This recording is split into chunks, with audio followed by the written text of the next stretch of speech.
Well, today we are going to wrap up, if you can believe it, we're going to wrap up this series that we have been in all summer. And for the past several weeks, we have been on a journey. We have walked with the disciple John as he walked with Jesus. And all through this journey, we've seen John addressing this major tension, because possibly the most two misunderstood and misused words when it comes to all of religion and Christianity in particular are these two words, the word faith and the word believe. Like used in any other context, and we've been looking at this week after week, we all know what those two words mean. But for some reason, they take on different meanings when they get dropped into a religious context. And so here's what I mean. In every other context outside of religion, why do we believe something? We believe based on what? On evidence. So you decide what you're going to believe or what you're not going to believe based on evidence, based on what you see or what you hear or what you read. And part of that evidence is this, okay? We believe based on confidence in the person delivering us the information. So if we think the information is unbiased, if we think the person giving us the information is trustworthy and they have expertise, then we are much more likely to believe what they say, right? And the point that I've wanted us to see throughout this series is this. The words faith and the word believe do not somehow take on special meaning when they are dropped into the context of Christianity. And yet, for some reason, religious faith and belief are often divorced from reason. And we've all seen this, like when it comes to religion in general, but specifically Christianity, faith and belief take on a new meaning. They take on a life of their own that is divorced from reason. And some of you, and we've been talking about this, some of you grew up in contexts where you were expected to do something that didn't make sense to you, right? You were expected, people would just say, well, you just have to believe, right? You just have to believe, right? And if you're from the South, you just got to believe what? Brother. You just got to believe, brother, or you just got to take it by faith, sister. And maybe you were even told this along the way. You were told, well, you just need to have more faith, right? You just need to have more faith. But can I just say that idea in and of itself is weird?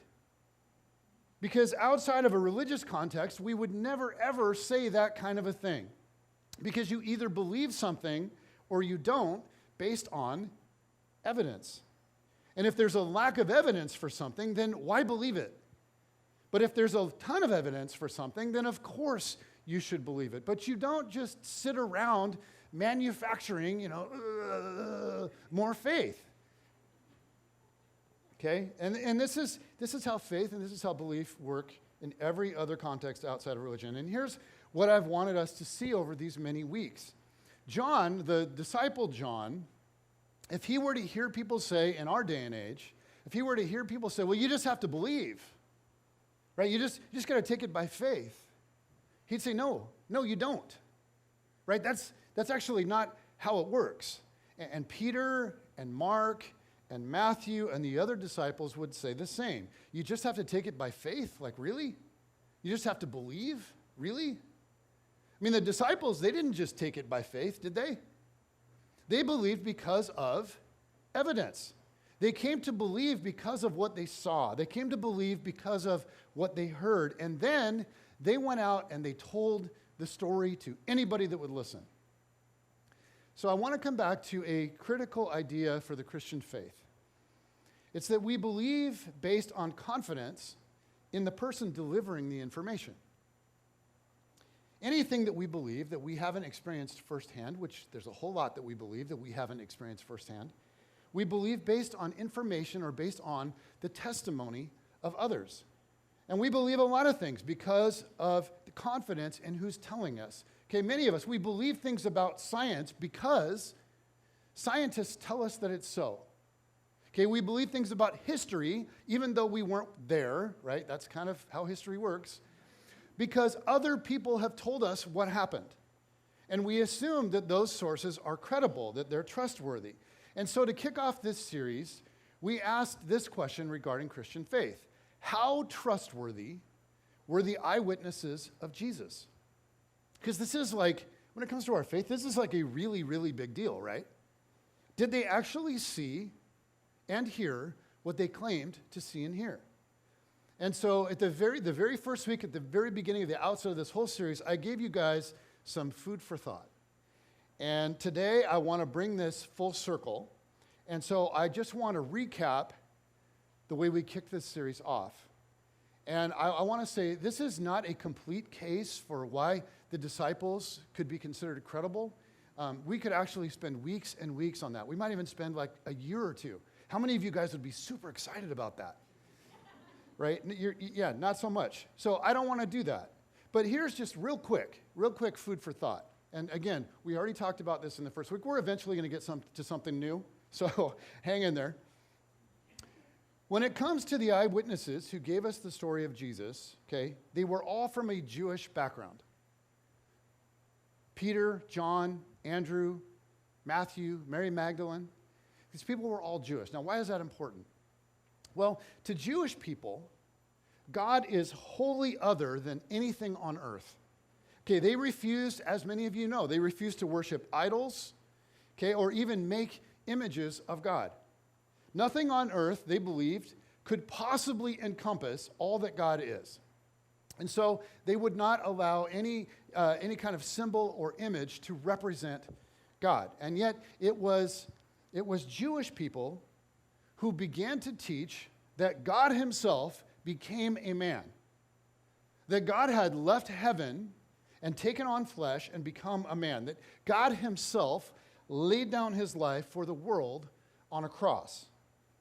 Guys, if Jewish people were going to make something up, some new twist on their religion, this would not have been it.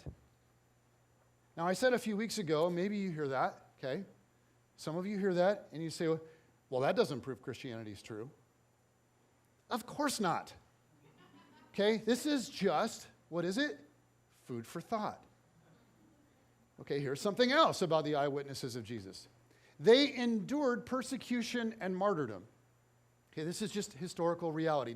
No credible historian refutes this. They were persecuted. And many of them were martyred for what they believed. They were executed for what they claimed and taught about Jesus. From a this worldly standpoint, when you think about it, there was very little, if nothing, to gain by making up this story. Why make up this story and then spend the rest of your life persecuted and eventually get executed for it? Okay, those telling the story lost everything by telling it. What possible motivation would they have had to lie about it? Well, that doesn't mean it's true. I know that. It's just food for thought. Here's something else. Many people of their day found them credible. The story, if you just look at history, the story of Jesus caught on like wildfire despite all of the persecution everywhere. So people much closer to this story than you and I, who are 2,000 years removed from it, people that could ask and check around, did Jesus really feed thousands? Did Jesus really heal the sick? Did he really give sight to the blind? Did Jesus really do the stuff they say he did? People living close enough to the events to actually go investigate, they believed it. And they too endured persecution. And so maybe you say, well, people of various faiths die for their faith all the time. Like it doesn't make their faith true. I agree. Right? People die every day all over the world for things that they hope to be true. But here's what makes the original testimony about Jesus so unique. The original followers weren't just hoping it was true. They weren't. They claimed that they saw Jesus do many, many miracles. They claimed he died on a cross and was raised to life. They claimed to see him after he was raised. This was the cornerstone of their faith. They either saw those things or they did not.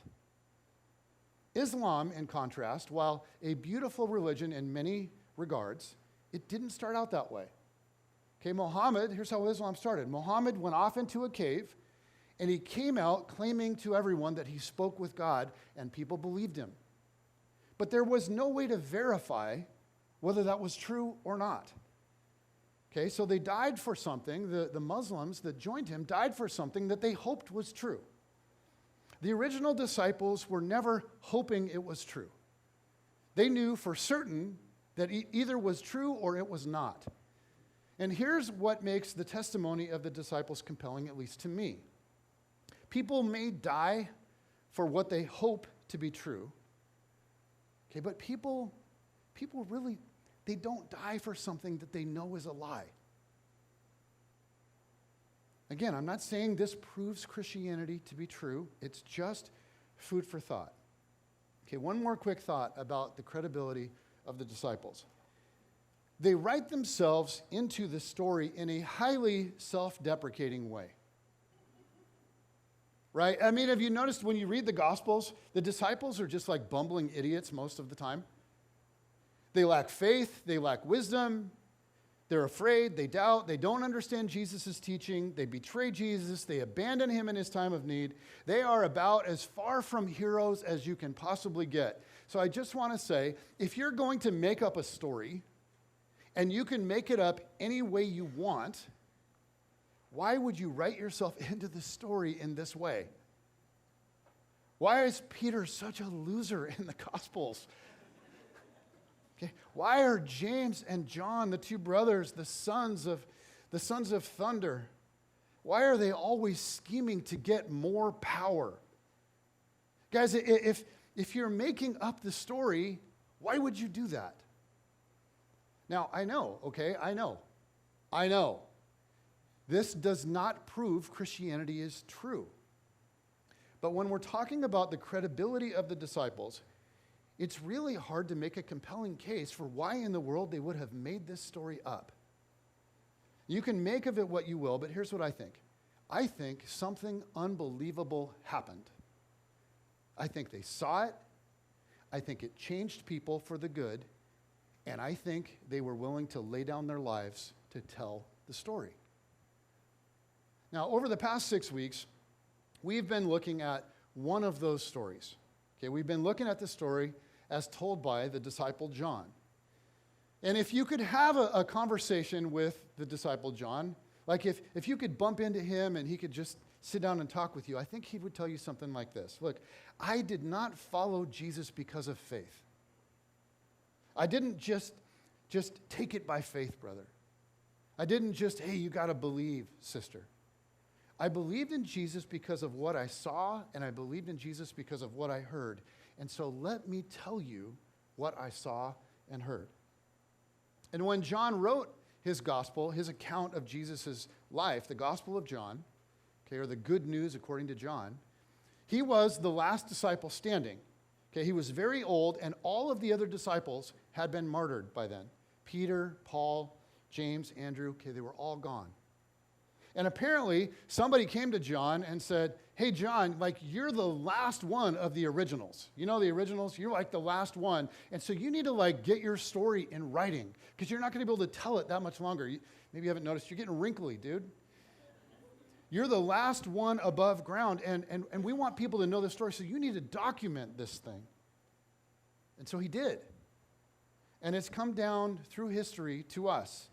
And here's the cool thing about the Gospel of John. John was not content to simply tell us what happened. Like more than any of the other gospel writers, John tells us why it happened. And he wants us to know, okay, and why he wants us to know that it happened. So at the very end of his account, he gives us like a thesis statement. And he writes, Jesus performed many other signs in the presence of his disciples, which are not recorded in this book. In other words, in my account that I'm writing right now. He says, I've chosen these specific things that I refer to as signs, and here's why I chose these particular events. He says, but these signs are written that you may believe. Okay, I want you to believe. I'm not content saying, well, we'll just believe or just take it by faith. No, I want you to journey with me in my experience with Jesus, and my hope is you will experience, through my experience, Jesus in such a way that you will be convinced as well that he was who he claimed to be. John isn't just telling us what to believe. He's building a case for us as to why we should believe it. But believe what? Well, he's very specific. Here's what he wants us to believe. But these are written that you may believe that Jesus is the Messiah, the Son of God. But it goes even beyond that. There's a result. And that by believing, you may have life in his name. So the Gospel of John isn't just random events or random teachings. John organizes his entire account of Jesus around what he calls 7 signs. The whole narrative flows all around these 7 signs. And each one is designed to cause us, okay, the readers and the hearers, whether 100 years later or 2,000 years later, to wrestle to the ground a profound question. And the question is this: who was Jesus? And today we come to the 7th sign, okay, like the ultimate sign, the resurrection. Okay, Jesus coming back to life after death. And when it comes to this question, okay, who was Jesus? It was the resurrection that convinced his first century followers. It was the resurrection that convinced them that he was the Jewish Messiah, that he was the Son of God, that he was God in a body. Okay? It wasn't his teaching that convinced them of that. It wasn't even all of his miracles. It was the resurrection. And the resurrection has actually been convincing people ever since. And so here's something to know. There's a lot of confusion around this, I think. Here's something to know. Christians don't believe Jesus rose from the dead just because the Bible tells us so. It is way, way, way more substantial than that. There is so much more to it than that. We believe Jesus rose from the dead because there is a huge collection of independent witnesses from the first century that tell us he did. We believe because a first century follower of Jesus named Matthew documented the life of Jesus and documented the resurrection. We believe because a Greek, okay, not a Jew, a Greek named Mark came along and he interviewed Peter and he concluded that Peter was telling the truth and that Jesus actually rose from the dead. We believe because a Greek doctor named Luke traveled around the Roman Empire and he interviewed people. And he met enough people that had seen the risen Jesus, and he found their testimonies so credible that he concluded that Jesus did, in fact, rise from the dead. In Luke's account it was actually written for a very wealthy and powerful Greek guy named Theophilus. And Luke begins his account of this, his report in this way. He writes this. He says, "Many people have set out to write accounts about the events that have been fulfilled among us. They used the eyewitness reports circulating among us from the early disciples. Having carefully investigated everything from the beginning, I also have decided to write an accurate account for you, most honorable Theophilus." Luke was a Greek doctor and apparently also a historian. He was not a Jew, yet he concluded that Jesus rose from the dead. We believe because an anti-Christian Pharisee named Saul, later Paul, who was authorized by the temple leaders to hunt down Christians, to imprison them and kill them in the first century, he had an experience with the risen Jesus himself and then encountered so many people that had seen Jesus alive that he switched sides and he became a Christian. And he proclaimed the historicity of the resurrection until it led to his execution. Now, there are others. I won't go on and on, but the point is, there were people from very different backgrounds. These were people from very different backgrounds. And apparently, independently, they came to document the resurrection. They documented what they saw or what the witnesses saw. And then these documents were collected and they were protected. And hundreds of years later, they were combined and they were put into a volume that we now call the Bible. But long before there was a Bible, there were several independent first century documents testifying to the resurrection of Jesus. And here's something else, more food for thought. Have you ever considered this? The story of Jesus wasn't worth telling apart from the resurrection. It wasn't even worth telling apart from the resurrection. Why? Because everything that's unique about Jesus died with him when he was crucified. I mean, the followers of Jesus, what did they believe in? They believed that he was the Messiah, that he was the one sent by God to do what? To reestablish Israel. But, and this is where it got nuts, he actually claimed to be far more than that. He claimed he would be the Savior of the entire world. He claimed to be the light of the world. He claimed to be the Son of God, to be God in a body. And when Jesus died, all hope of what he would do, it died with him. So if Jesus had stayed dead, there was no story worth telling. Like the disciples, what they do when he was arrested? They all ran away. And they denied even knowing him. And when he died, his movement was dead. So apart from the resurrection, the story of Jesus wasn't even worth telling. Certainly, it wasn't worth being persecuted and killed to tell. Now, does this prove Christianity is true? I will say this. I think it's really important evidence to consider. And if you want your beliefs to be based on evidence, then this is something that you probably shouldn't ignore. So today we're going to wrap up this series by looking at John's version of the resurrection.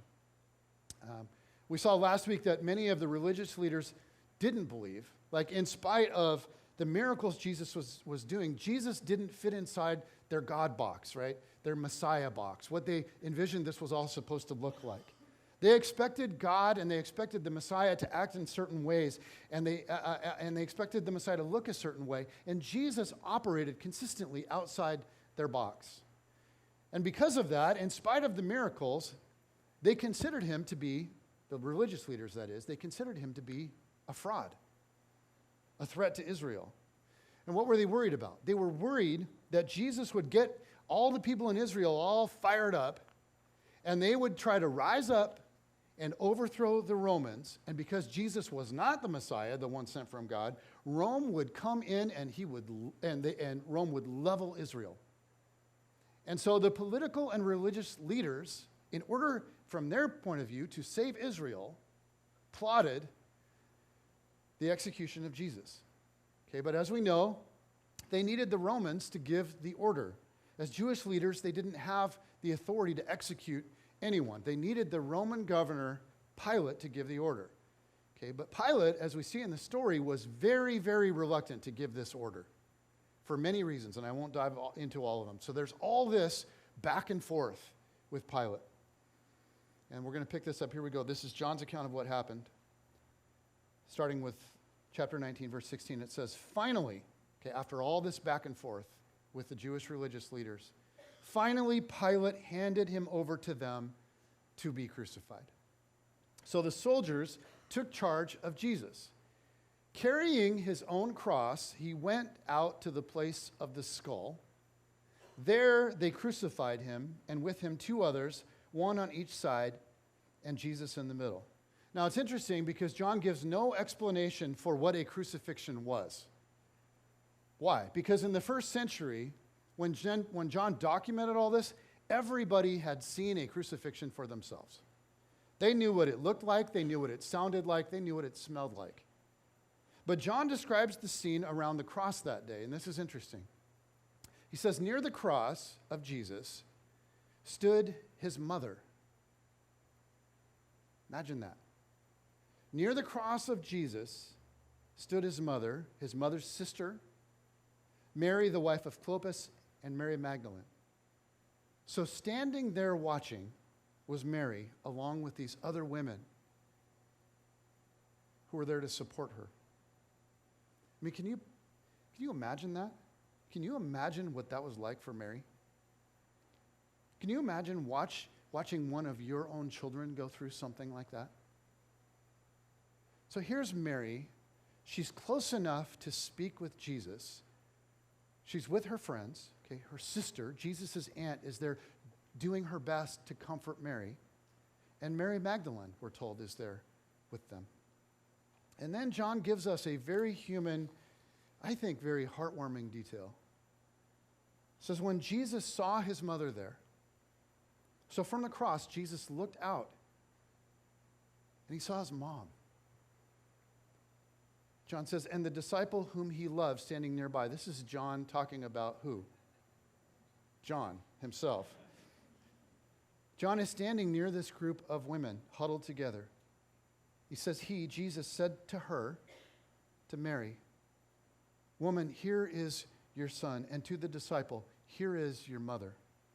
And from that time on, this disciple took her into his home. So from the cross, Jesus, as if he hasn't cared for people enough his whole life, one more time is caring about people. He's looking at his mother, and he says, John, I'm going now. So John, you take care of my mom like she was your own. And John says, from that day on, Mary lived with me. This is such a tender detail. But don't miss this. John was there. John was right there watching the crucifixion, and John was there when Jesus uttered his last words. John says, Jesus said, it is finished. And then John says, I watched, and with that, he bowed his head and gave up his spirit. I watched him die, John says. And then, in the middle of describing what happened, John gives this little editorial comment. And when we're reading the Bible on our own, this is the kind of thing we tend to skip over. But this is kind of a big deal. John pauses, reflects, and writes these words to those who would read or hear this gospel later. Like, this is written directly to you and me. He writes, the man, talking about himself, who saw it, has given testimony, and his testimony is true. He knows that he tells the truth, and he testifies so that you also may believe. It's like John is reaching out through the pages of this story and grabbing us by the shoulders and locking eyes with us. And he's saying, I'm telling you, I was there. I saw it. And I'm telling you so that you too can believe. I know you weren't there. I know you didn't see it. But I'm telling you, this is what happened. To which we might say, well, okay, so far, John, in this part of the story, it's pretty easy, actually. It's not that hard to believe. I mean, Jesus claimed to be the Messiah and then was crucified by the Romans. And he died because the Jewish leaders convinced them that Jesus was a threat to Rome. Like, I believe. I'm in. That's not tough. To which I think John would say, no, not that part. It's this next part you're going to have a hard time believing. But I'm telling you, my testimony is true. What I'm about to tell you really happened. I was there. I saw it. It says, later, Joseph of Arimathea asked Pilate for the body of Jesus. With Pilate's permission, he came and took the body away. Now, why get permission? Well, because you couldn't bury a crucified body.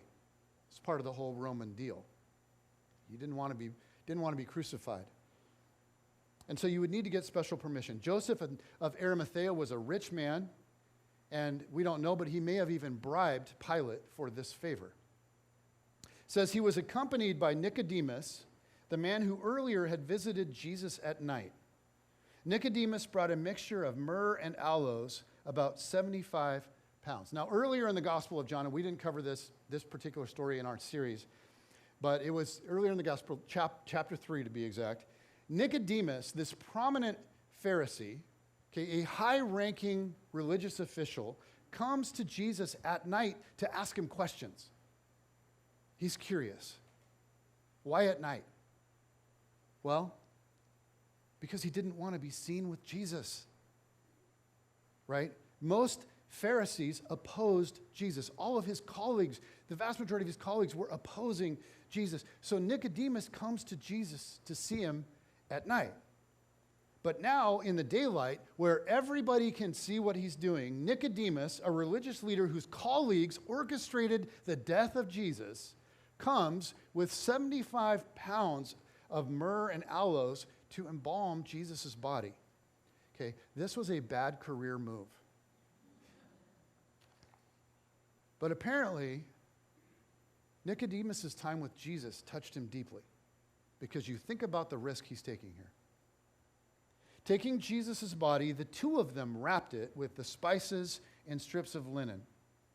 This was in accordance with Jewish burial customs.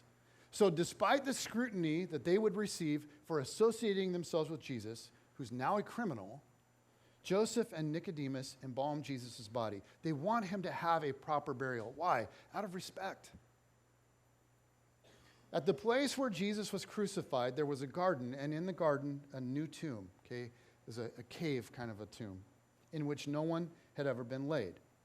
Because it was the Jewish day of preparation, and since the tomb was nearby, they laid Jesus there. Now, this is John's way of saying, okay, they did all this in a big hurry. Why? Because the sun was about to set, and once the sun set, it would become the Sabbath.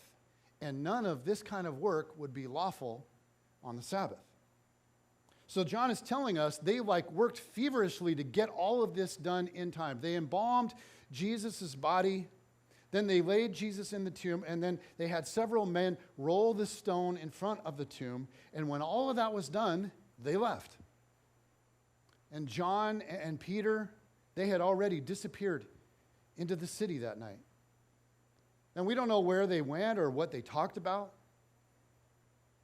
but they knew that all that they had hoped for in Jesus was lost. They knew that he was not who they thought he was, that he was not the Messiah. Because they thought he would unite Israel. They thought he would overthrow Rome. They thought they would be the right-hand men for the king of Israel. But he never became a king, just a crucified criminal. All that they thought would happen never came to be, and they realized they had been really, really, really wrong about Jesus. Now, we don't know what they did Friday night. We don't know what they did Saturday. But John tells us that early Sunday morning, before it was light, they were awakened by Mary Magdalene pounding on the door. It says early on the first day of the week, okay, which in the Jewish world was Sunday, while it was still dark, Mary Magdalene went to the tomb. Okay, she went with some friends, we're told in other accounts, and saw that the stone had been removed from the entrance. So she came running to Simon Peter and the other disciple, the one Jesus loved. And again, that's John writing about himself. So very early in the morning, okay, I got to envision this. It's still dark, and John and Peter are awakened to this pounding on the door. And at first they think, oh no, right? The Romans have found us. We're done for. But then they realize, oh wait, Romans don't knock on the door. They kick down the door. So they open the door, and it's Mary Magdalene, one of Jesus' most devoted followers. Why? Because Jesus had healed her. Jesus had delivered her. There's a story about her pouring out a whole bottle of perfume on Jesus to just show her gratitude. And so she had gone to the tomb to make sure that he was embalmed right. Now, why did she need to worry about that? Well, maybe she went because the whole embalming job was so rushed. Or maybe, just a thought, maybe she just didn't trust men to get it right. But she had gone with friends to the tomb, and the body was gone, okay? And here she is, standing now at the door, and she's frantic, and she says, they have taken the Lord out of the tomb, and we don't know where they have put him. What's the assumption here? That Jesus was raised to life? No, not at all. The assumption was, hey, somebody moved the body. Okay, and this is important because none of Jesus' followers expected the resurrection. Right? It wasn't like they were all sitting outside the tomb on Sunday morning counting down, right? 10, 9. No, they expected him to do what all dead people do. Stay dead. So Peter and John, they get this weird news from Mary Magdalene. And it's kind of disturbing. It says, so Peter and the other disciple started for the tomb. Both were running, but the other disciple outran Peter and reached the tomb first. I think this detail is awesome. Right? John's like, just so you know, I'm the disciple Jesus loved. And Just so everybody knows, I was faster than Peter. But then John has a little humility, right? He's like, okay, if I'm going to tell that part of the story, I should probably tell the whole story. So it says, he, talking about himself, bent over and looked, it says he, talking about himself, bent over and looked at the strips of linen lying there, but did not go in. So he stands kind of at the edge of the tomb, and he's like, right? Why didn't John go in? Guys, it was dark still, and it was a tomb. This is such honesty. Like, he's no hero. He's painting himself as someone who was confused, just like everybody else. It says, then Simon Peter came along behind him and went straight into the tomb. And why did he go straight into the tomb? Because he was Simon Peter. This is what Simon Peter would do, right? Simon Peter didn't wait. He spoke too soon. He acted too soon. He was always getting himself into trouble. And when Peter got there, he didn't wait and think. He just went straight into the tomb. And John says, here's what we saw, because eventually he went in as well. We saw the strangest thing. We saw what we never expected to see. Because when someone steals a body, they take the body and they take everything with it. He's like, but what we saw in that moment was a sign that maybe our world had changed. So they go in, it says, he saw the strips of linen lying there, as well as the cloth that had been wrapped around Jesus' head. The cloth was still lying in its place, separate from the linen. So this wasn't a mess. This wasn't a rushed job. And if you think about it, thieves would not have taken time to unembalm a body before they steal it. John finally musters up the courage to join Peter inside the tomb. It says, finally, the other disciple, who had reached the tomb first, I do want you to know that, also went inside.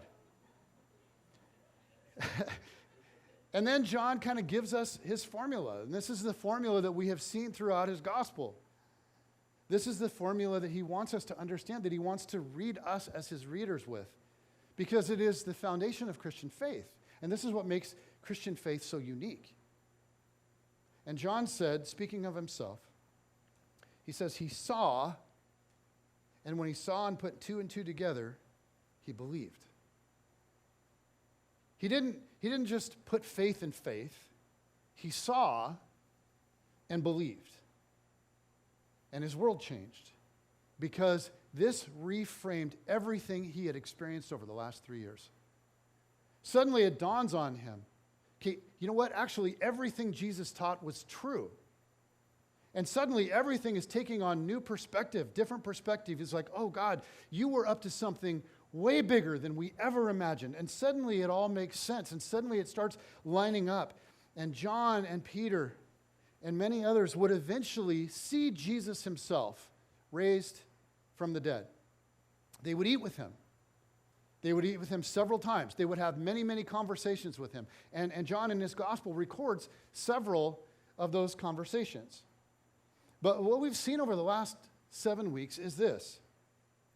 No one in the first century followed Jesus because of faith. They followed because of what they saw, and they followed because of what they heard. And I want to close this entire series by looking at one conversation that John describes with the resurrected Jesus. It's interesting because in the progression of people seeing Jesus alive, there's one poor disciple that got left out. And that disciple was Thomas. And so John gives us his story. He says, now Thomas, one of the 12, was not with the disciples when Jesus came. Okay, so in Jesus' initial appearances, Thomas missed out. The other disciples had seen Jesus alive, but Thomas hadn't seen him yet. So he's hearing the stories, he's hearing the rumors. It says, so the other disciples told him, we have seen the Lord. But he said to them, yeah, unless I see the nail marks in his hands and put my finger where the nails were and put my hand into his side, I will not believe. Guys, he's like, that's crazy talk. People don't come back from the dead. Did you know that? They don't.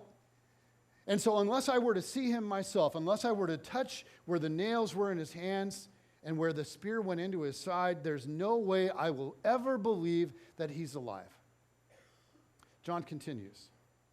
A week later, the disciples were in the house again, and Thomas was with them. This time he's with them. And John is like, okay, now, I know this next part is odd, but I'm just telling you how it happened. I'm just asking you to trust that my testimony is true. I've suffered for what I believe.